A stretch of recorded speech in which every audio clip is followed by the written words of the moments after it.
Hello, and welcome to the weekly moon update for the week of June 24th through the 30th. We have a last quarter moon week this week. If you were having an emotional week last week, the energy of this week feels a lot more lighthearted. So let's jump into it and recuperate from last week.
So our last quarter moon is going to be on Friday, which means that the beginning of the week we have a waning gibbous moon, and then at the end of the week we have a waning crescent moon, which will lead us up to our new moon next week. So at the beginning of the week, because we had our full moon last week, the waning gibbous moon still has a lot of energy, even if it is decreasing energy. How I like to look at the waning and the waxing is that a last quarter moon is half empty, whereas a first quarter moon is half full. So a half empty moon or a last quarter moon is decreasing in energy. So the beginning of the week might have a little bit more energy, whereas the end of the week we're decreasing and getting closer to that dark moon. Starting off this week on Monday with an Aquarius moon gives us a nice fresh start. Remember, Aquarius season is at the beginning of the year, the end of January and the beginning of February. So this is kind of like a fresh start. Fresh new ideas, fresh new ways of thinking, especially if last week was a particularly emotional week as we moved Mercury and Venus and the sun all moved into Cancer, and we also had a Scorpio moon. So lots of water energy, lots of emotional energy last week. But this week is hopefully giving us this fresh start and new beginning. Hopefully we've cleansed and cleared and processed whatever emotions came up for us last week, and now we're able to start fresh and new this week. However, we do still have water energy, so it's looking like Monday and Tuesday are going to be the kind of productive times if you still have some emotional energy to process, because on Wednesday at 2:09 a.m. the moon will move into Pisces, which is another water sign. So we had Cancer energy and Scorpio energy last week, and now we have still Cancer energy because the sun and Mercury and Venus are all in Cancer. But Pisces adds this dreamy and hopeful energy to processing emotions. Pisces just feels so much and understands so much. And in that understanding, you find that if I deal with and process this emotion, then I can move on. Then I can find that light at the end of the tunnel.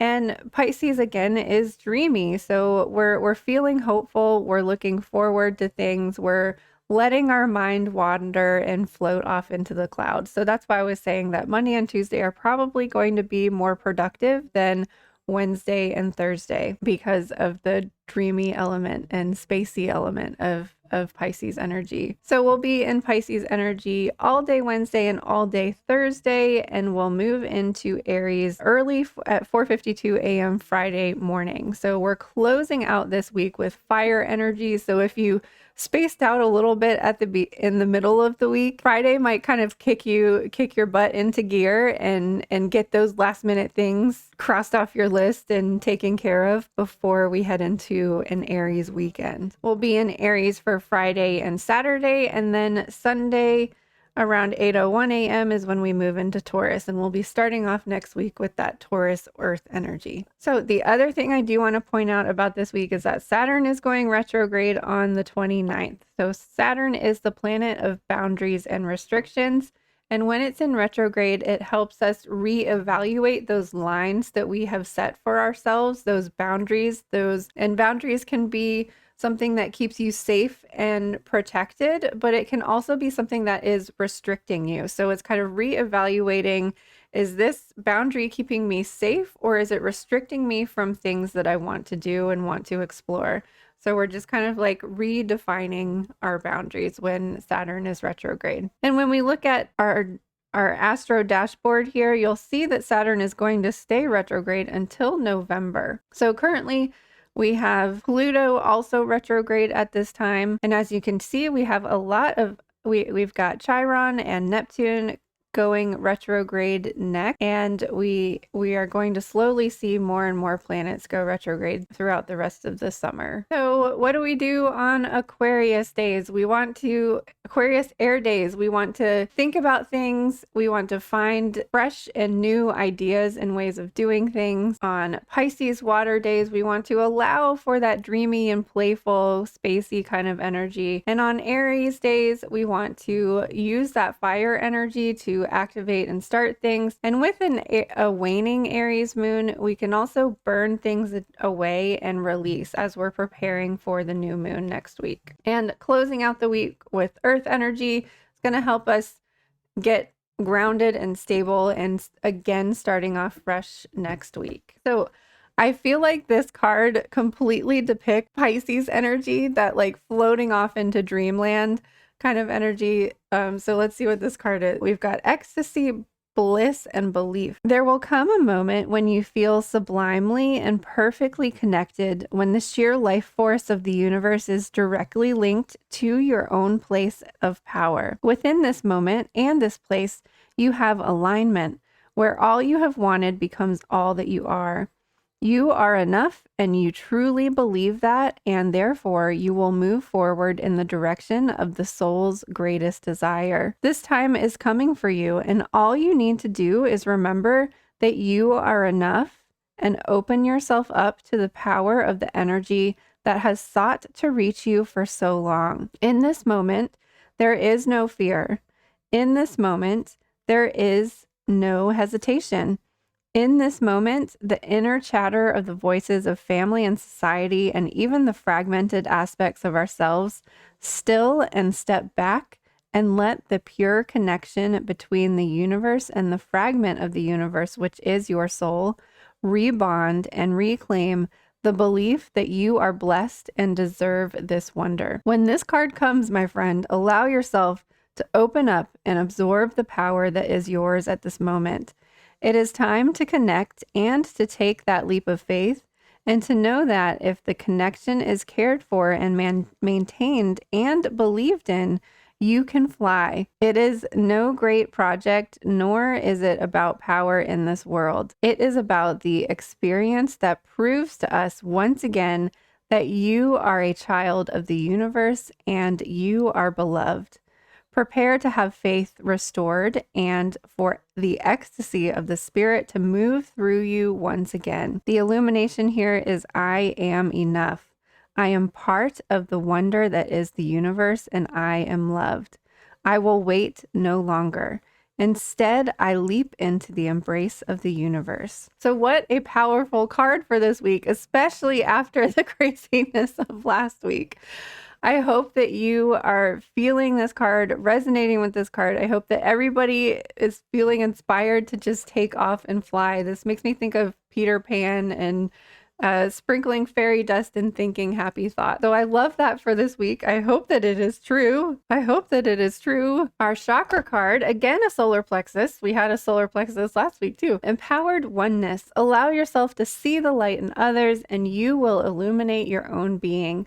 For when you hold others with deep respect, you shine that same light upon yourself.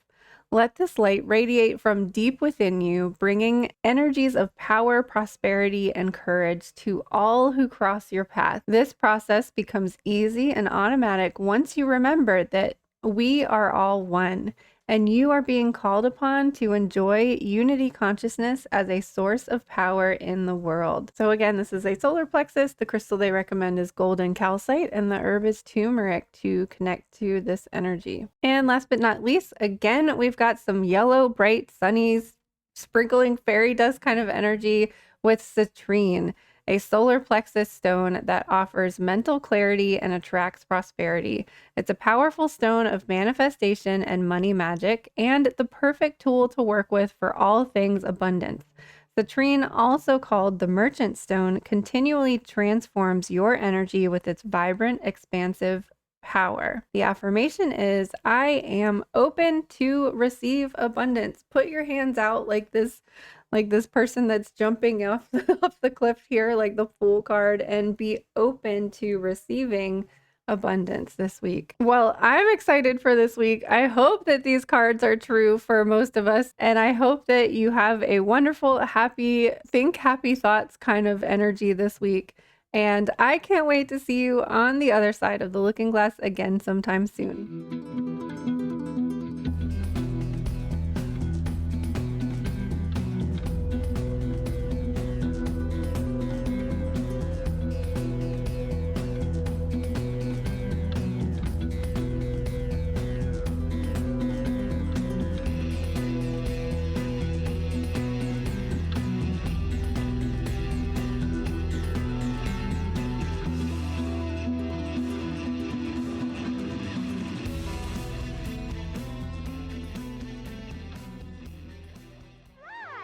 Fly!